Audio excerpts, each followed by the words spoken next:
Hey, welcome back. Have you heard about the new fire regulations that concerns Airbnb? I guess not. Well, here's everything you need to know about it. Now, this is important for a lot of reasons, but it's really crucial that we do not focus entirely on the safety factor, but also how these regulations can directly affect you, the landlords. Just recently, the good old UK government laid down some fire risk assessment guidelines for landlords. No surprise there, they love to make our lives harder, right? These new regulations are around the guest accommodation market, which affects you and I massively, so it's important you listen up as Airbnbs are under attack. For starters, the government has provided a comprehensive fire risk assessment guide, especially tailored for small paying guests accommodation. It's set to go into effect this October, but most landlords can't seem to figure out how it really affects them, so let me simplify it for you. Well, the regulations concerning fire risk assessment are basically there to ensure a safe escape during a fire, which is understandable, and of course we want every guest to be safe.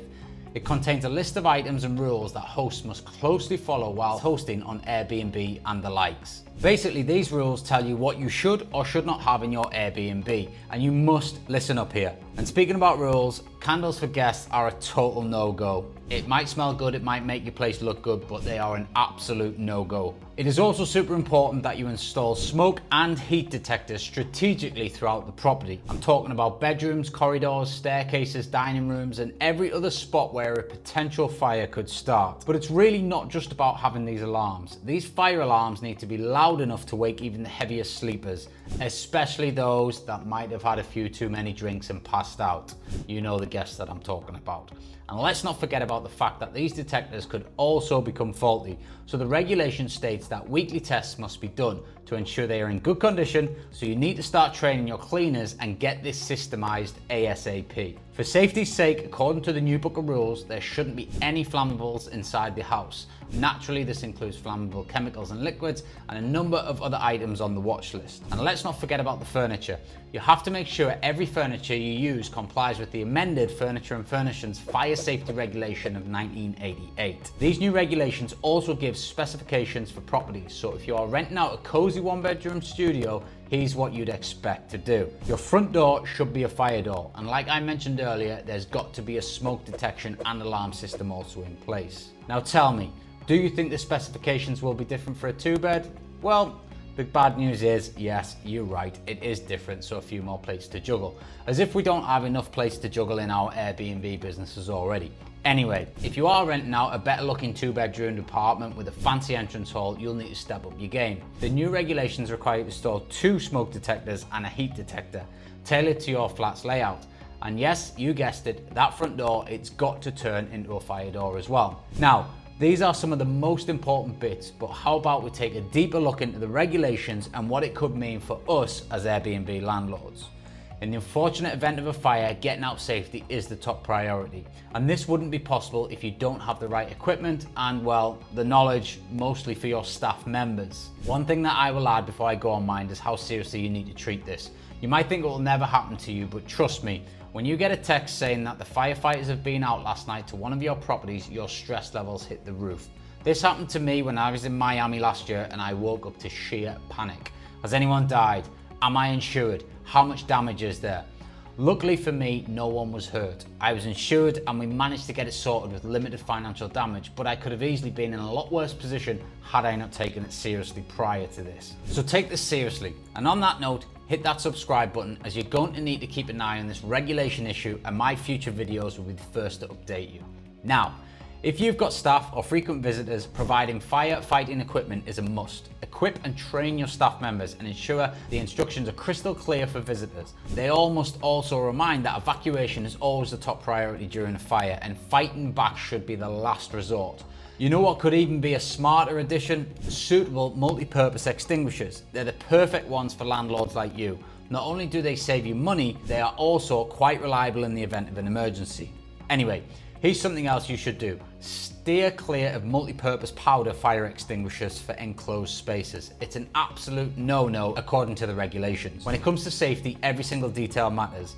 Let's imagine an unfortunate fire breaks out, and while everyone is trying to get out of the house, the lights suddenly go off. If that happens, it could be really, really bad for your guests or even your employees.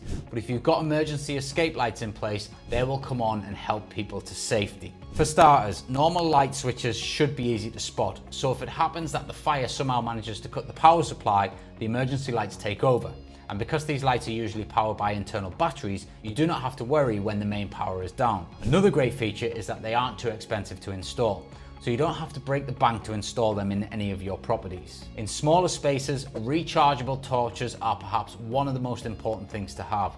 They can also be quite useful when the main power goes out during a fire.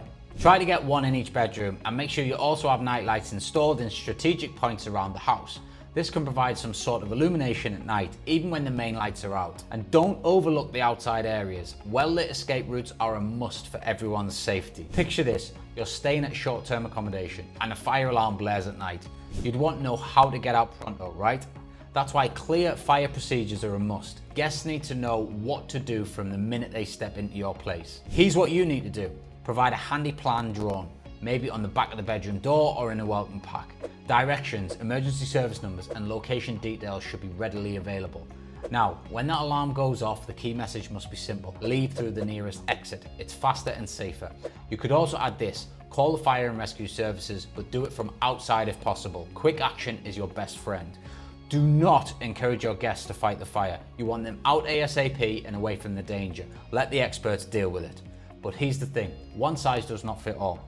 Escape plans should cater to everyone, considering age, mobility, language, and even the location of the property. For instance, escaping through a window might not work for someone with limited mobility, so you've got to include everyone in your property emergency escape plan. If you're the landlord or owner, you're the responsible person, and you have to keep an eye on things. You're the one that goes to jail if you do not have this shit in order. Not wanting to scare you, but this is serious shit, so you better be taking notes and more importantly, taking action after this video. Now, for the nitty-gritty assessments, you'll need a competent person. There's no need for a superhero, just someone who knows their stuff about the safety laws. They might not need fancy qualifications, but they've got to grasp all the ins and outs of the regulations. So if you're the person in charge of a place, here's the rundown of what you're legally expected to do. Number 1, fire risk assessment. You have to do a solid fire risk assessment and document what you find. This includes changes to the place or if, heaven forbid, there's a fire. Number 2, provide adequate fire safety measures. Make sure your place has enough fire safety measures like escape routes and fire alarms, and do what you can to prevent fires in the first place. Number 3, maintain fire safety measures. Whatever fire safety measures you have in place, keep them in tip-top shape and ensure they're working well. Number 4, educate and instruct. Let everyone know what to do if a fire breaks out. That's employees, guests, and anyone else around. Number 5, cooperate with others. Work with others involved to coordinate fire safety efforts. Teamwork makes the dream work. Number 6, regular reviews. Keep checking up on your fire risk assessment and your safety measures. Things change, so stay updated. I know what you're thinking, it's a lot of rules. How are we even supposed to remember all these? I've got my business to run. Well, the fire safety audit isn't giving you a one-size-fits-all manual. It's mostly about managing risks and making sure the safety measures you have in place match those risks. It's basically about the best way you can protect your guests from a fire and also your property. You have to make sure that you tailor your approach to what's happening in your specific spot. Consider the hazards, the people on the premises, especially your guests, and the type of building you're in. What works in a small and cozy apartment wouldn't work in a mansion. Fire safety regulations for property owners. If you're responsible for a building that's not your domestic property, there are some important duties you need to follow, especially under the Building Safety Act 2022. First things first, you have to create a thorough risk fire assessment, as I've said earlier, and more importantly, you need to put it down in writing. List down any consultants you hire for the assessment and every step of the assessment process duly explained. If you also sell or employ someone to manage the building, you will need to pass on all the relevant information about fire precautions to them at the time. Alright, you know the way it is with the government. If you break the rules, there are definitely going to be consequences, and this is why you have to take these regulations very seriously.